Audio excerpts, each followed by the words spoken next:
దారుణం భయ్య, మరీ దారుణం భయ్య. ఒక సామాన్యుడు కొప్పు పట్టుకొని బయటకు వస్తే కొంతమంది సైకోనా కొడుకులు ఎవరైతే ఉన్నారో వాళ్ళు చేసిన తప్పు వాళ్ళు పల్లా ప్రశాంత్ అని ఒక సామాన్య వ్యక్తి ఈరోజు జైలు పాలు అయ్యాడు భయ్య. ఇదైతే మరీ దారుణం భయ్య, మరీ అంటే మరీ దారుణం. ఈరోజు తాను జైలు పాలు అవడమే కాకుండా ఈరోజు వాళ్ళ కుటుంబం అంతా రోడ్డుని పడిపోయింది భయ్య.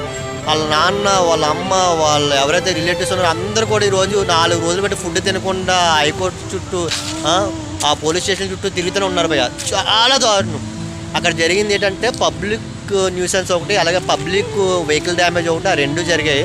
ఎవరంటే కొంతమంది తెలియని వ్యక్తులు ఎవరైతే ఉన్నారో వాళ్ళే చేసి ఉండొచ్చు మేబీ.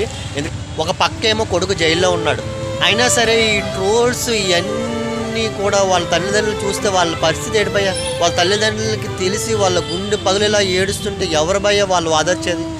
ఒకవేళ వాళ్ళ తల్లిదండ్రులు ఏదైనా చేసుకుంటే పల్లా ప్రశాంత్కి దిక్కు ఎవరు భయ్య? ఇవన్నీ ఆలోచించుకొని ఆ ట్రోల్స్ కానీ అవన్నీ ఆపండి భయ్య.